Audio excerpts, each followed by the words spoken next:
PM Modi के जाति के संदर्भ को लेकर हुए खुलासे के बाद बीजेपी बेचैन। बीजेपी बताए पीएम मोदी अगर पिछड़े हैं तो क्लास 1 से 8 के अति पिछड़े वर्ग के बच्चों की छात्रवृत्ति क्यों बंद कर दी गई।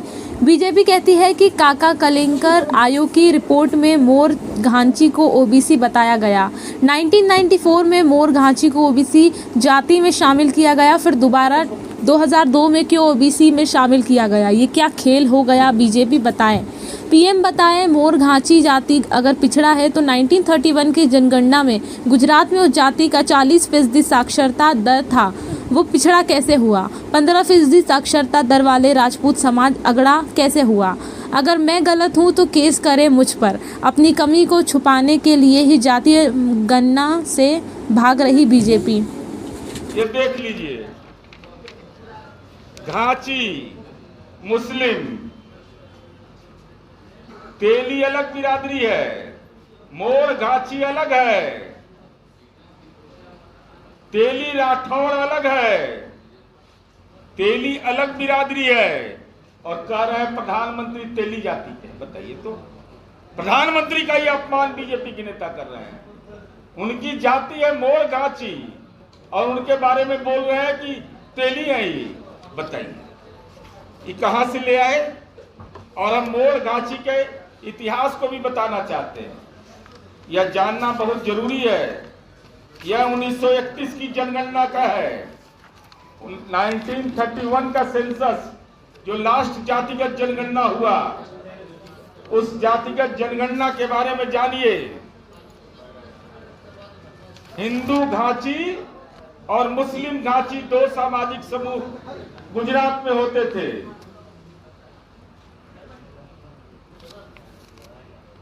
अहमदाबाद घांची जो उसमें सामाजिक समूह थे, वह देख लीजिए, वह साफ साफ लिखता है, on the 8 divisions the Moda and Sikpuriyas rank highest, the other various eating food cooked by them, and they do not eat food cooked by the other 6. अब 6 कौन कौन थे? अहमदाबादी, चंपरिया, मोड़, पटानी, सिद्धपुरिया, सुरती, कहमटिया, पंचोली। 6 सामाजिक समूह 8 सामाजिक समूह में से के साथ कुछ एक ऐसे सामाजिक समूह थे जिससे मोर घांची के लोग उनका खाना मंजूर नहीं करते थे, उनके साथ खाना नहीं खाते थे, उनको अछूत मानते थे। और हम यह जानना चाहते हैं भारतीय जनता पार्टी से कि अगर आप यह मानते हैं कि आदरणीय प्रधानमंत्री जी के बारे में मैंने बताया कि 1994 में जब मोर घांची को ओबीसी में शामिल कर लिया गया तो 2002 में क्या जरूरत पड़ी थी एक जाति का 2 बार। यह कहां संभव है भाई। ये तो बिल्कुल लगता है कि भद्दा मजाक बना दिया आपने। और हम यह जानना चाहते हैं आदरणीय प्रधानमंत्री जी से कि मोर घांची अगर पिछड़ा है, जिसका दावा आदरणीय प्रधानमंत्री जी और भारतीय जनता पार्टी के लोग कहते हैं, तो 2 ही स्तर पर होता है ना, सामाजिक और शैक्षणिक स्तर पर।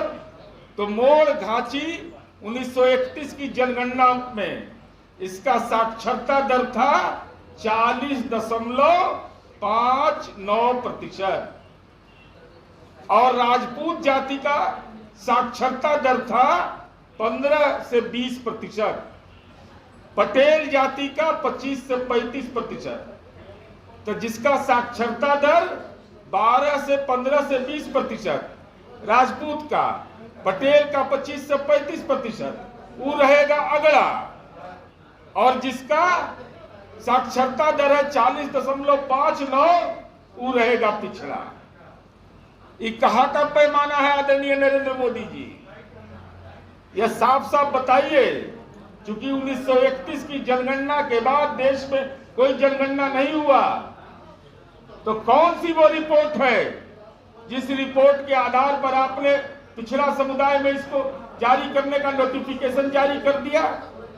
और साथ ही साथ हम यह जानना चाहते हैं, आपने तो उत्तर प्रदेश के कन्नौज में कहा, जो मैंने वीडियो दिखाया था, कि हम पिछड़ा नहीं पिछड़ा के बेटा हैं, हम अति पिछड़ा हैं। तो हम यह जानना चाहते हैं कि जब गुजरात में अति पिछड़ा समुदाय ही नहीं है, उसका वर्गीकरण नहीं हुआ, काका कालेलकर आयोग की रिपोर्ट के समय भी यह सुझाव दिया गया था, तो आप अति पिछड़ा कैसे हो गए? अब हम यह जानना चाहते हैं, मोदी जी और भारतीय जनता पार्टी में अगर दम है तो हम चुनौती दे रहे हैं, अगर हिम्मत है, हमारे आरोप अगर गलत हैं, जो दस्तावेज की बुनियाद पर है, सारा दस्तावेज मेरे पास है, हिम्मत है तो कानूनी कार्रवाई करो हम पर। है कलेजा में दम तो हिम्मत है तो कानूनी कार्रवाई करो कि हम गलत आरोप लगा रहे हैं, और जातिगत सर्वे देश के अंदर करवाओ। जातिगत जनगणना जब हो जाएगा तो आपके राजनीति का फरेब का भी उद्घाटित हो जाएगा। इसीलिए भारतीय जनता पार्टी जातिगत जनगणना नहीं कराना चाहती है राष्ट्रीय स्तर पर, चूंकि उस बात का एहसास है कि हमारे संसदीय दल के नेता ने मोल घांची जाति, जिसका साक्षरता दर 1931 की जनगणना में 40% से ज्यादा था, जिसको अगड़ी जाति था, जिसका साक्षरता दर कम था, उसको